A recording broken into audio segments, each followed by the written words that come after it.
Olá, tudo bem? Nós vamos iniciar esse podcast. Hoje eu quero falar com você sobre quem é você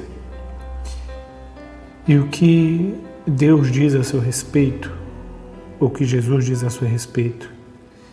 Nós temos 7 tipos de pessoas que fazem parte dessa lista de testemunhos de Deus. E é interessante que quando você pensa sobre quem é você, é complicado, né? Igual na entrevista de emprego, às vezes você tem dificuldade de se autodefinir. A psicologia explica que a autodefinição, às vezes, ela vem com uma defesa, com uma camuflagem. Então você vai falar que suas características positivas é honestidade, ser pontual, né? As características ruins, às vezes, você coloca as mesmas, né? Eu sou muito rigoroso, porque é difícil uma autodefinição. Mas é importante saber quem somos nós. Mas o interessante é que existe 2 tipos de visão em relação a quem é você. O primeiro ponto é entender que às vezes aquilo que você vê no espelho não é você. O que eu quero dizer com isso? Que às vezes você olha no espelho, você tem aquela imagem refletida frontalmente. Mas quando você vê, às vezes, numa filmagem, você se estranha, porque você vê em todos os ângulos, você vê de lado, você vê de costa. O que eu quero dizer com isso? Que às vezes você tem uma visão a seu respeito que não é totalmente verdadeira. Porque a visão a seu respeito, ela está também relacionada à segunda visão, a visão daqueles que te veem. O que isso significa? Que às vezes você tem na sua interpretação que você é uma pessoa calma, que você é uma pessoa tranquila, e as pessoas que estão de fora, as pessoas que estão te vendo nessa segunda visão, elas te compreendem de outra forma, que é nervoso, que é intolerante. E às vezes é o contrário, às vezes você se vê nervoso, às vezes você se vê impaciente e as pessoas olham de fora e falam: nossa, mas você é muito calmo, você é muito tranquilo. Porque é difícil de definir exatamente aquilo que nós somos, tendo em vista só a nossa opinião. Porque a nossa opinião, ela sempre é balizada por aquilo que nós temos a intenção de ser ou realmente somos. É muito difícil, às vezes, nos definir como alguém de forma pejorativa, ou de alguém de forma negativa, sem transferir essa culpa. Mas eu sou assim por causa de fulano de tal. Mas eu sou assim por causa do sistema, eu sou assim. Então, quando você vê de fora, você vê a opinião do outro, você tem uma base de quem é você. Por que isso é importante? Porque às vezes nós achamos que nós somos de uma forma, as outras pessoas nos dizem que nós somos de outra, mas no fim das contas o que importa mesmo é aquilo que Deus diz a seu respeito, aquilo que Deus fala a seu favor, aquilo que Jesus testemunha sobre as suas atitudes. Porque se você pega 10 pessoas e você tem em torno de 8 pessoas falando sobre uma característica de você, é porque você realmente é daquele jeito. Você pode não se enxergar, não se aceitar, mas você é daquele jeito. Então, uma média de 80%. Mas essa média não funciona com Deus, porque quando Deus te fala que você é alguma coisa, porque você é. E isso é importante a gente compreender, porque lá em Apocalipse, capítulo 1, versículo 20, dá uma explicação, Jesus para João, ele fala: eu sou aquele que passei no meio dos candeeiros. Eu sou aquele que passeia no meio da igreja. E aí ele começa a falar: olha, eu passeio no meio das 7 igrejas, os 7 cartiçais, eu passei no meio dos 7 pastores. E você, João, vai enviar carta a esses 7 pastores, essas 7 igrejas. Então tem um cargo, uma responsabilidade, uma cobrança, uma definição para os pastores, mas tem para a igreja. Então, depois da pandemia, se descobriu que a igreja somos nós. Antes do que achava que a igreja era o templo, hoje a gente sabe que a igreja é a pessoa, é o indivíduo, né, onde Deus habita. Jesus disse que Deus iria fazer um templo que não iria habitar em templo feito por mãos de homens, e Deus nos fez. Isso é importante porque nós encontramos 7 igrejas, e essas 7 igrejas, elas definem 7 tipos de pessoas. 7 tipos de pessoas, não com a visão dessas pessoas, não com a visão das outras pessoas, mas com a visão de Deus a respeito dessas pessoas.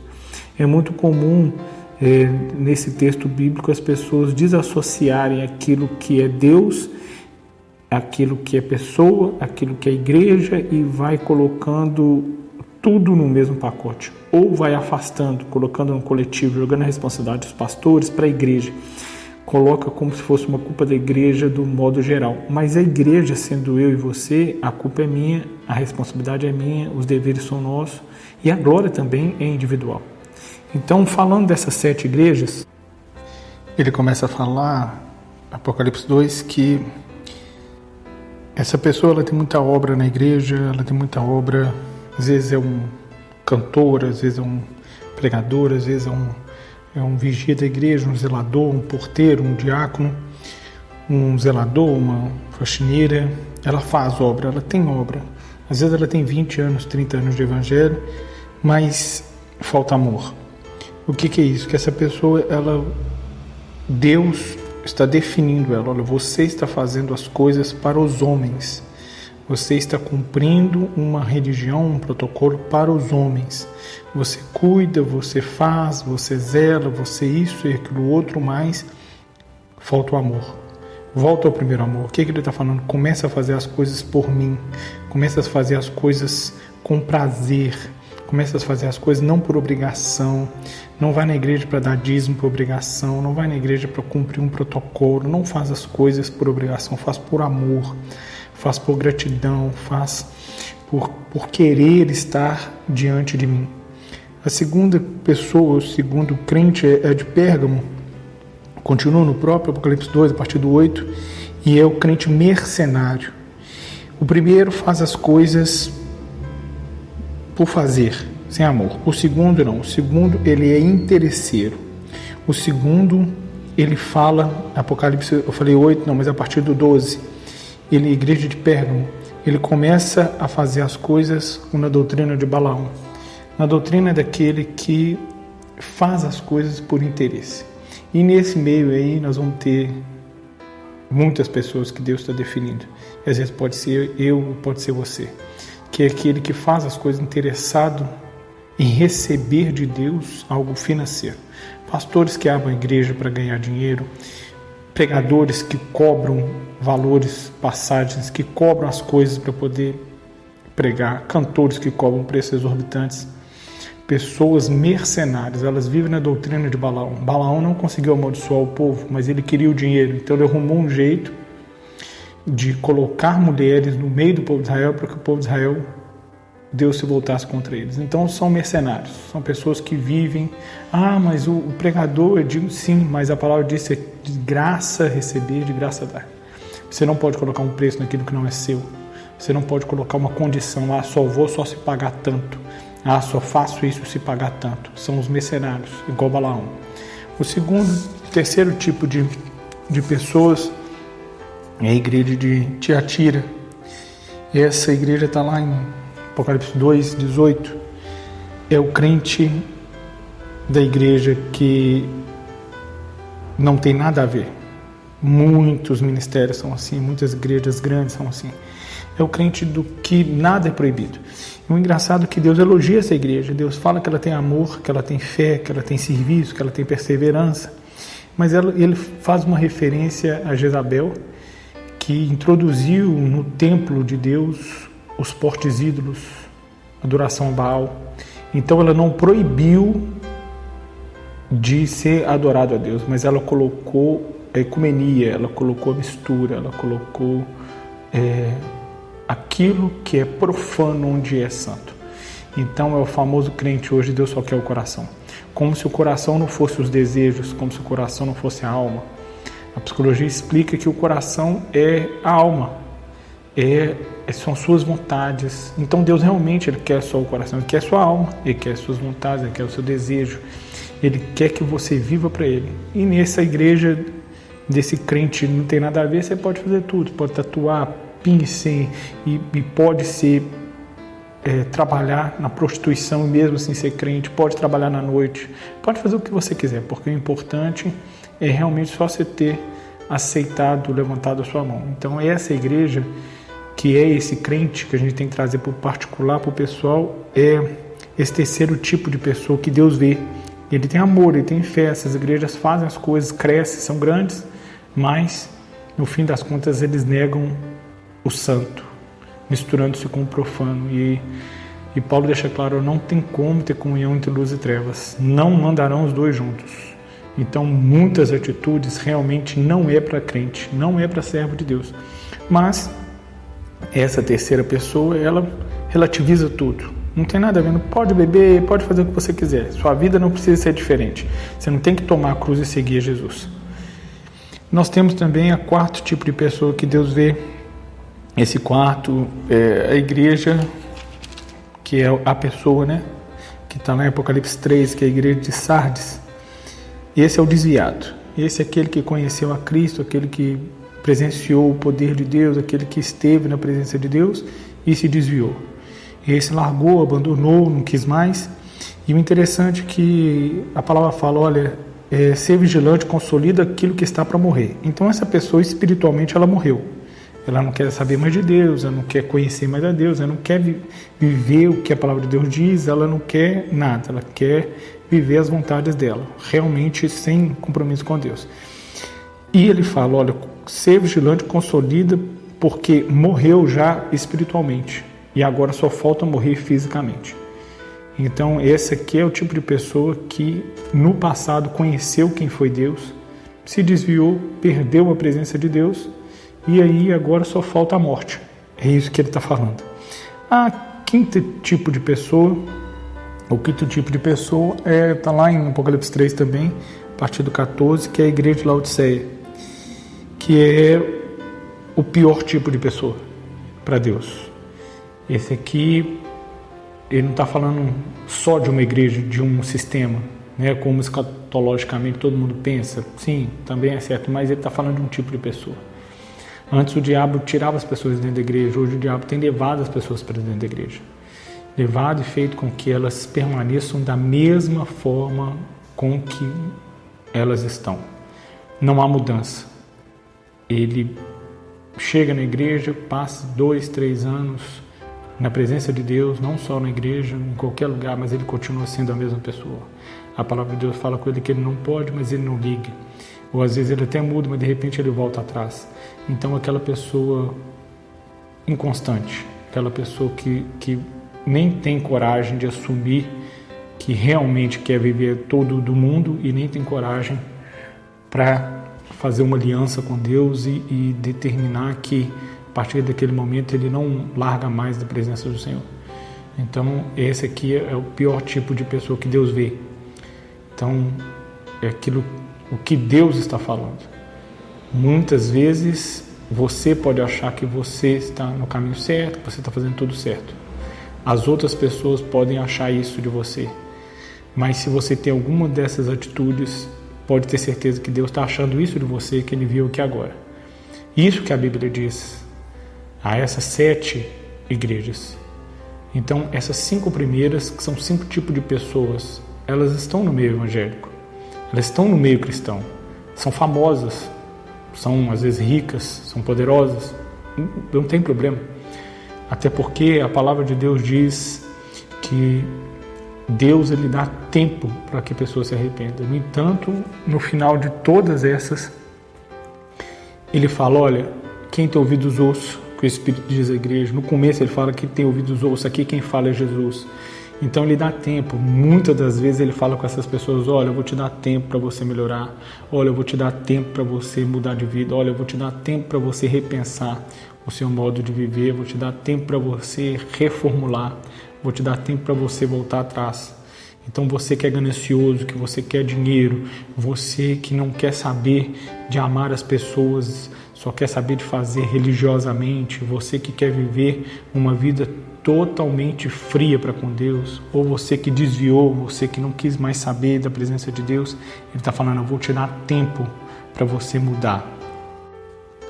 Porque ele faz esse aviso, mas ele faz esse aviso exatamente porque ele ama, né? Então, ele, no Apocalipse 3,19, ele fala: eu repreendo, disciplino quantos amo, ser pois zeloso e arrependeste. Então, tem muita gente que começou bem. Você pode ver que muitas dessas pessoas, que são essas igrejas, começaram bem no Evangelho.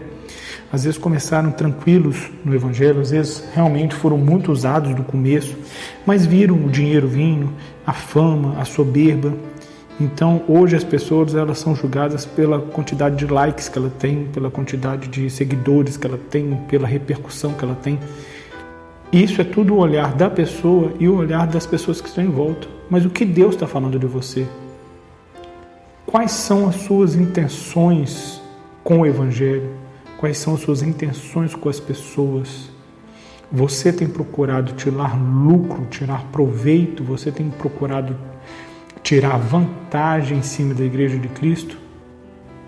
Você é uma dessas 5 pessoas que Deus critica, que Jesus faz advertências. Ele fala: olha, cuidado, volta atrás, muda de atitude, muda de vida, muda de pensamento, não faz assim, não vive assim. Então, essas 5 pessoas, elas estão longe da vontade de Deus. Apesar das 4 estarem teoricamente dentro da igreja, vivendo o Evangelho, porque uma está desviada, né? A igreja de Sardes, mas eles estão ali correndo um sério risco do Mateus 7:23. Fazia obra, fazia aquilo, ressuscitava e pregava, e tinha fama, e tinha dinheiro, e tinha poder, e tinha influência, e tinha aquilo. E Deus fala: eu nunca vos conheci. Então é muito perigoso, é muito complicado, é um risco muito grande que você corre. Porque você sabe quem você é, aquilo que você tem de falhas. Se você não sabe, é bom você se examinar. Isso que você acha de você não é uma verdade absoluta, segundo a palavra de Deus e a psicologia. O coração do homem faz plano, da resposta final vem da boca do Senhor. O coração do homem é enganoso, então aquilo às vezes que você sabe de você não é totalmente verdadeiro. Aquilo que as pessoas sabem de você também não é totalmente verdadeiro. Às vezes uma interpretação sua, às vezes uma palavra sua, às vezes alguma coisa que foi feito no calor da ira vai te criar uma imagem, uma característica, às vezes aquilo não é propriamente seu. Então é interessante que essas 5 primeiras pessoas, elas têm uma visão, mas Deus tem outra. Mas o interessante é que são 7 cartas, né? E existem 2 que têm uma visão contrária delas. E às vezes pode ser o meu caso, o seu. Ele fala a igreja de Esmirna, está lá no 2, Apocalipse 2:8, agora sim 2:8. Ela fala sobre o crente perseverante. Então, na visão dessa pessoa, ela é pobre. Na visão dessa pessoa, ela é humilde. Na visão dessa pessoa, ela não tem capacidades intelectuais, capacidades físicas, às vezes, capacidade de classe social, mas a visão de Deus a respeito dessa pessoa é outra. E a visão das pessoas em volta também é outra. É interessante, né? A gente vê 3 visões, porque lá fala que Jesus falando que conhece a tribulação, conhece a pobreza, mas ele faz um alerta positivo a essa pessoa, porque às vezes nós não conseguimos ver o valor que nós temos para Deus, o valor na obra, o valor, mesmo que de formiguinha, nesse vasto mundo que é o Evangelho de Cristo. Ele fala: olha, tu és rico. Então é uma contraposição àquilo que você mesmo vê. Porque às vezes é muito fácil para algumas pessoas se menosprezar, se rebaixar, né? Tendo em vista a sociedade que nós vivemos. Mas ele fala: não, ser rico. Ser rico porque você guarda a minha palavra, você é rico porque você faz o que eu quero que você faça, você é rico porque você ama, você é rico porque você cuida, você é rico porque você não tem interesse no Evangelho, você faz, você perde, você até mesmo sofre pelo Evangelho. Você sofre para que a palavra seja pregada. Então ele está falando, olha, você é rico. Você é rico, você não é pobre. Então essa primeira pessoa, a visão dela é uma visão negativa de si própria em relação à incapacidade. E Jesus está falando, não, você é rico, você é importante. E ele ainda falou, olha, tem muitos em volta de você que blasfemam, tem muito em volta de você que é sinagoga de Satanás, tem muito em volta de você que diz que é, mas não é. E te persegue, e te abandona, e te rejeita, e te trai, mas não tem problema. Tu és rico na minha presença. E ele falou, não tenha medo, eu sou contigo, não tenha medo, eu vou te proteger, não tenha medo, mesmo em meio a todas as adversidades. Tu és rico para mim e você é perseverante. A sétima pessoa fala da igreja de Filadélfia, que está em Apocalipse 3, a partir do 7. E essa pessoa é interessante porque a gente pode definir ela como obediente. Se o primeiro é perseverante, o segundo, essa característica boa, é obediente. Essa pessoa, às vezes, no olhar dela própria, ela pode até achar que as coisas não estão dando certo no Evangelho. Ela pode até achar que o trabalho dela para Deus está sendo até um pouco inútil, porque ela não vê fruto. Às vezes ela não vê resultado. Então, às vezes, dentro de casa, com o marido, né, o marido não crente, às vezes os filhos, às vezes na igreja, às vezes no ministério. Então ela pode olhar e achar que está sendo tudo em vão. Mas um detalhe, ela continua firme, ela continua obedecendo e ela continua cumprindo com a ordenança de Deus, porque ela é obediente, mesmo em meio às vezes a dificuldade de saúde financeira, mesmo em meio às vezes abandono, ela continua obedecendo. E ele fala uma questão muito interessante, ele fala, olha, eis que eu pus uma porta aberta diante de ti que ninguém pode fechar. Qual que é essa porta? O Evangelho. Então ele fala, olha, você tem pouca força, na sua visão você tem pouca força, mas não precisa se preocupar. Então às vezes é isso, às vezes a gente acha que o Evangelho na vida das pessoas, que as pessoas que estão à nossa volta, que nós estamos lutando, orando, batalhando, empenhando, e o Evangelho não tem prosperado, mas ele fala, não precisa preocupar, quem faz a obra sou eu.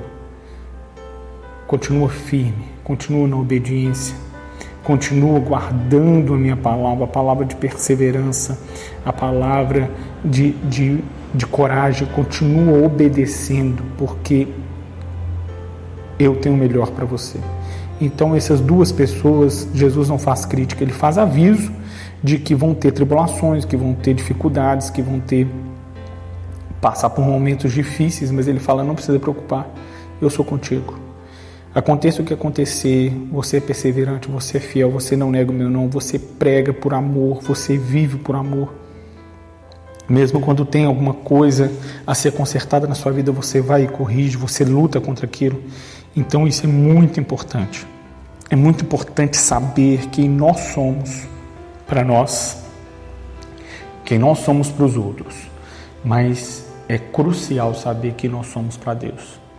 E essas 7 cartas são para 7 pessoas e Jesus deixa claro, quem tem ouvidos ouça. Então, você que está andando nessas 5 igrejas, 5 pessoas, nesses caminhos, conserta a sua vida.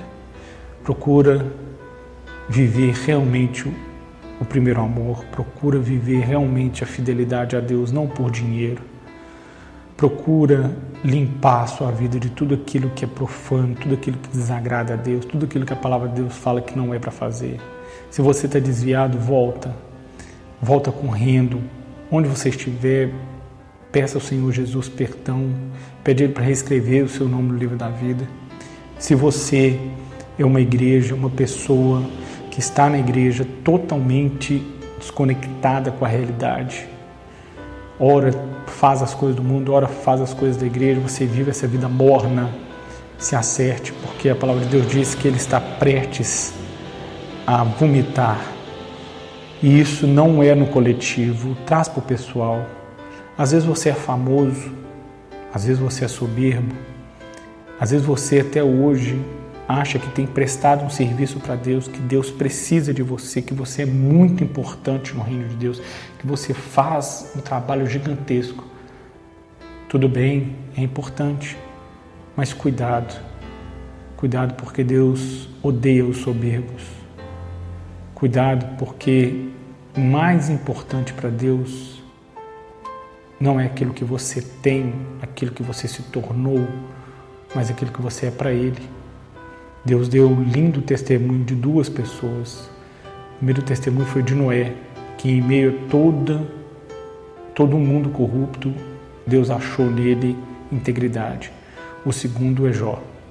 Então, não importa aquilo que você tem, importa o que Deus diz a seu respeito. Não importa aquilo que você acha de você, importa o que Deus diz a seu respeito. Não importa aquilo que as pessoas pensam de você, importa o que Deus diz a seu respeito. E se Deus falar coisas boas a seu respeito, você pode ter certeza que o seu testemunho será o de Cristo. Você vai ser perseguido, você vai ser odiado, mas você tem um lugar no céu. Você às vezes não vai ser aceito em alguns lugares, você vai achar, as pessoas vão te acusar, as pessoas vão te ofender, mas não tem problema, porque você está no caminho certo, que é os passos de Cristo. Então procura acertar a sua vida com Deus, procura acertar o seu relacionamento com Deus, procura saber de Deus o que Ele acha de você. Tem um hino do Nano Azevedo que fala: tenho prazer em ti, Senhor, mas quero te dar prazer quando chegar diante de ti e me olhar e dizer: está limpo. Chega diante de Deus um sumo sacerdote chamado Josué, e ele estava com as suas vestes sujas, e Satanás poucas vezes aparece no Velho Testamento. Ele se apresenta junto desse sumo sacerdote para acusar ele por estar diante de Deus com as vestes sujas. E Deus faz ali uma referência a Jesus, ele pega o sangue e purifica as vestes desse sacerdote. Então Deus tem o poder, através do sangue de Jesus, de mudar a sua vida, de mudar a minha vida. Mas eu preciso entender que não importa o que eu acho, não importa o que os outros acham. Se Deus me achar dentro dessas 5 pessoas, eu não tenho escapatória. Eu vou enfrentar o juízo de Deus, independente de qual tamanho eu fui aqui na terra, quantas almas eu ganhei, quantas pessoas eu livrei. Se eu não salvei a minha alma, de nada adiantou.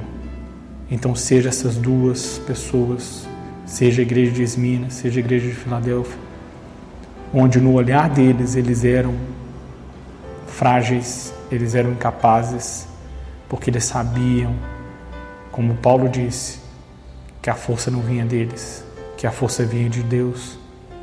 Eles sabiam que eles eram vasos de barro, porque a excelência é o que estava dentro. Então não deixa soberba, porque às vezes a gente acha que a soberba é só do rico. Não, a soberba ela impera no coração, na alma da pessoa, de qualquer classe social. A soberba é simplesmente achar que a sua visão, que a visão dos outros é mais importante do que a visão de Deus. Porque você não tem poder para te definir, mas Deus tem, porque foi Ele que te criou. Jesus te abençoe, te guarde, te livre, que nós possamos morar junto no céu, em nome de Jesus.